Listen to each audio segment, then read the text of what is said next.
So we got here Diddy's or Puff Daddy's new. What did he say it was? Not a mixtape, social. What? It's a fucking mixtape. Fuck all that, professionalism that this nigga trying to give off. And he's using a Jay-Z moniker, not moniker, but I guess idea of being inspired by something. So basically, he was inspired by Paid in Full Mitch, the character, Money Making Mitch, and decided to make music surrounding that. I guess that's alright, you know what I mean? But when I first heard about this project, I don't know what happened, but we all know this was supposed to be an album, if you remember right, when he was talking about I'm doing this Triple M project, you know what I mean? So I guess the deal over at Interscope led to some bullshit. He's over at Epic now, and he put out a mixtape. It just sounds wrong. Like, Puff Daddy mixtape, like, you can work out no deal to throw this motherfucker on iTunes, bro. Like, that's crazy. But anyway, it got 13 records. Not all of them are fire. I've personally never listened to a Puff Daddy or a Diddy album, ever. I always liked some of his songs, but we all know that he doesn't write his own music. He basically, he's kind of like what would we call Diddy? He does what Jay-Z does. He uses new artists to stay relevant.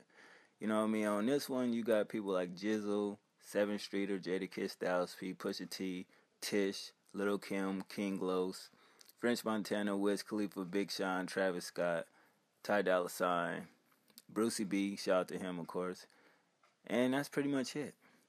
And what we get on this is just, to me, what I'm going to say is leftovers of No Way Out 2, seeing how that's going to be his last album, his hurrah, as you will, saying, I'm going out.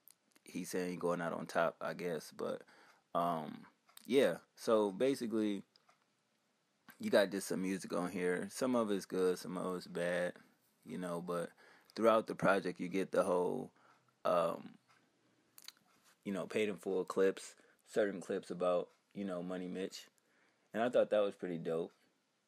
I didn't know what to expect as far as the music goes, but I mean, Diddy is, I guess, a perfectionist, and his interview on The Breakfast Club is pretty interesting. He basically talked about it. He definitely threw a shot at Drake. If y'all watch the whole Charlemagne bit, he sunned DJ Envy twice.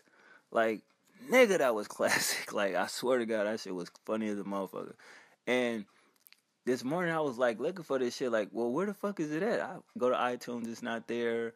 I'm thinking, well, is it some special shit on Revolt? Is he gonna have it just playing on his channel or the website or some shit? No, it's a fucking mixtape on a goddamn app. I was like, wow. But I mean, some of the songs is dope. The 2 joints that he actually performed at the awards show, the BET Awards, was Auction and Working, featuring Big Sean, Travis Scott. Them probably was 2 of my favorite records. But it opens up with facts, Diddy speaking over, classy type beat, about Money Mitch and his theories of if he would have not got killed and made it into the corporate world. So I'm guessing Diddy is supposed to be Money Making Mitch. It's kind of powerful in a sense, as far as, what he's saying and, the inspiration that he's using on that intro track. Then it goes into Harlem. Didn't like it at all. I love the 80s sound and production. I thought that was pretty dope. It goes into Help Me featuring 7th Streeter. Got the Mitch clip in there from Paid in Full. He did a couple name drops that was kind of funny. I was like, wow, this nigga kind of going in. The beat was cool. I definitely felt the hook. And it was a good song. Moving on to Everyday.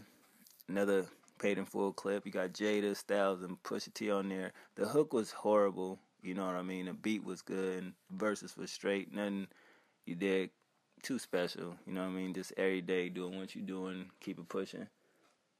Moving on to Auction, which is one of my favorite tracks. I still say the hook was weak as fuck. And when King Los was performing at the award show, I was like, this nigga, what kind of Mason Diddy shit they trying to bring back? That ain't working. That hook is garbage. Like, sorry, it just is. But the song is tough. I fuck with the song, though. You know what I mean? It's dope to me. Going into Triple M. When I seen this shit, it was like, Oh my God, featuring King Los. What the fuck are they gonna come up with? Of course, Diddy took a shot at Drake. You have to listen for it. I don't care what you guys say. Listen to it when he started talking about wifey over here, blah blah blah blah blah. That's a shot. I don't go fuck what nobody say. I definitely like the guitar in the opening of that record. Hook was repetitive as fuck. Money making Mitch, money. I was like, wow. Verses was decent at least. You dig? You could throw that shit on. If you about to goddamn, in a gym working out or some shit, or getting ready to go play a football game or some shit. If you're into sports, other than that, it is what it is. Going into All or None featuring French and Wiz, it's a solid song. I'll leave it at that. Working, like I said, Big Sean and Travis Scott, that was a, joint he did at the BET Awards. I didn't know he had Big Sean and Travis Scott on it, so that was more of a surprising thing to me, but it wasn't bad. It was cool. Track 9, Happily Ever After, it was like an interlude. It was weak as shit. Number 10, You Could Be My Lover featuring Ty Dolla $ign Jizzle. I instantly skipped that, bruh. Like, you already knew. Like, hell no, nigga. I'm not fucking with the skip, nigga. Next, Uptown featuring Brucey B.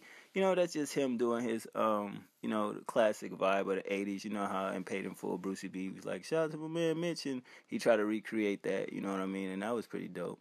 Money Ain't a Problem featuring French Montana. I couldn't fuck with it. It just was like, wow. And the last track, Blow a Check, featuring Puff Daddy and French Montana. Whoever the artist was that was rapping before them niggas, that shit was dope. You know what I mean? I thought it was a good song. Overall, it's not bad to hear Diddy, you know what I mean? Even though we know he don't write his own shit, so don't even come with that dumb shit like, yo, he didn't write none of his shit, so it's really not his verses. I think in this era of music, we over that shit. But it was cool for me to listen to a project way after his prime, you know what I mean? I didn't even hear No Way Out. I wasn't listening to Diddy back then. I thought it was kind of, a rip-off of MC Hammer in a sense, if y'all know who that is. But anyway, I gave it a 6.5 out of 10. I think 9 of the songs definitely have replay value. Production, 6 out of 10, it was fair. I kind of see why it was a mixtape, but I still feel like, if Drake and Future could put out a fucking project and put it on iTunes to sell, Diddy got to have some type of clout somewhere to be able to do the same thing. But y'all let me know what y'all think about it. 1.